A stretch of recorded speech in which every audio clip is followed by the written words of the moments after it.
Welcome to the podcast summary of Andranik.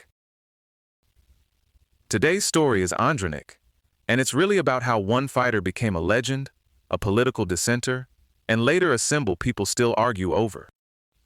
You've got fedayi warfare in the Ottoman East, the catastrophic failure of the 1904 Sasun uprising, a complete break with party politics, bitter disillusionment with Russia, and then the fiercely disputed campaign in Zangezur. By the end, the military commander turns into a diaspora activist, and even after death he keeps moving through history, from California to Paris to Yerevan, with everyone trying to claim or reinterpret what he meant. After Sasun was killed in 1899, Andranik emerged as the leading fedayi commander in Sasun. Part of that authority came from sheer force of reputation. He went after the Kurdish chieftain Bushar Khalil Bey, reportedly decapitated him, and took the medal Sultan Abdul Hamid had awarded him. That kind of story mattered in fedayi culture. It wasn't just battlefield success. It was proof that he could answer violence with something unforgettable. Then came the 1901 siege of the Holy Apostles Monastery, which really locked in the myth. According to Trotsky's reporting, Andranik escaped by disguising himself as a Turkish officer, speaking fluent Turkish to the guards, and guiding his men straight through the Ottoman lines. Whether you hear that as daring, theater, or both, it's easy to see why that episode became foundational to his legend. The 1904 uprising in Sasun is where the romance of irregular resistance crashes into the arithmetic of empire. On the Armenian side, you're looking at roughly 100 to 200 fedayi and around 1,000 local volunteers. Against them were something like 10,000 to 20,000 Ottoman regular troops, plus 7,000 Kurdish irregulars. That's not a gap you talk your way out of. The revolt was crushed after Hryarjuk was killed, and Ottoman forces brought superior numbers and artillery to bear. The human toll was devastating, between 7,000 and 10,000 civilians dead, 9,000 left homeless, and another 4,000 internally displaced. Andranik's retreat through Lake Van to Persia was read in two very different ways. Christopher Walker saw it as an attempt to prevent even more reprisals, while Saturagian treated it as a move to gather resources for renewed resistance. Either way, Sasun exposed the basic problem that would keep returning in Armenian armed struggle. Courage was real, but courage alone could not cancel out overwhelming state power. Andranik's split with the Armenian Revolutionary Federation became permanent in 1907. The core issue was simple and sharp. He condemned the party's negotiations with the Young Turks, whom he saw as completely unacceptable political partners. That judgment looks especially stark in hindsight, since the Young Turk leadership later orchestrated the Armenian genocide. After the 1908 Young Turk Revolution, he still refused to rejoin the ARF, even when invited to run for the Ottoman parliament. That tells you a lot about him. He did not trust parliamentary politics, and he had very little patience for the idea that Armenian security could be bargained into existence inside that system. During World War I, Andranik commanded about 1,200 Armenian volunteers serving with the Russian army.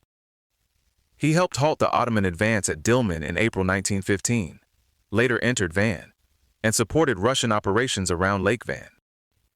So for a moment, there was at least the appearance of alignment. Armenian fighters and Russian imperial forces pushing back the Ottomans. But that relationship deteriorated fast. In 1916, Andranik resigned after Russia demobilized Armenian volunteer units and suppressed Armenian civic activity. He came away convinced that Russia was willing to spend Armenian blood for imperial goals, without any real commitment to Armenian self-determination. Then the 1917 revolution blew the whole front apart.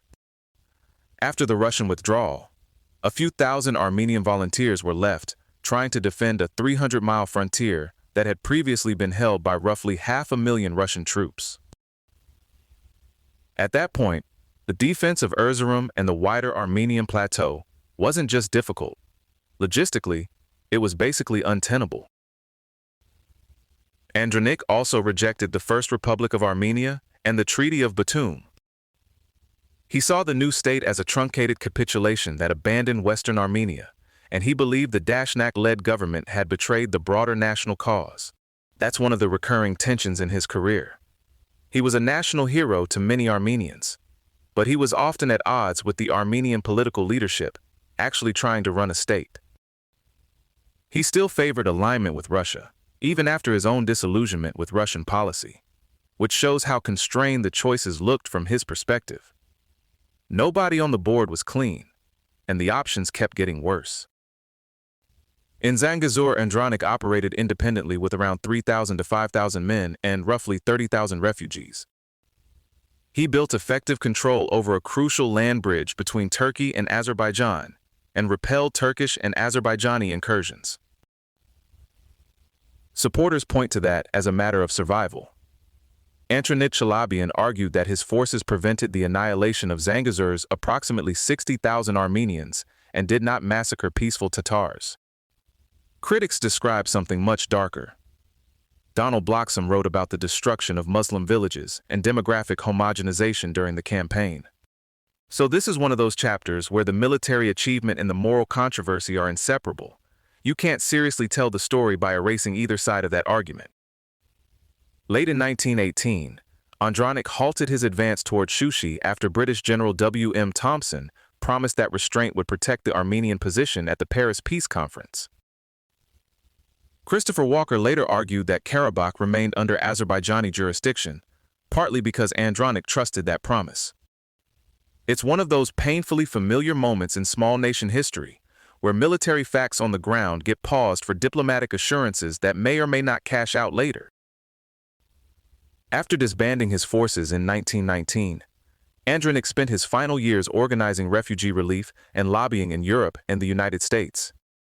In Fresno alone, a campaign raised $500,000 for Armenian refugees. That's a remarkable shift from battlefield authority to diaspora mobilization. His afterlife, though, stayed political. Soviet Armenia first suppressed his memory, then partly rehabilitated him during the Khrushchev thaw. Critics like Raphael Ishkanyan attacked his reliance on Russia, and others argued he didn't deserve a statue in the national capital because he had left Armenia. Even with all that dispute, his public standing remained enormous.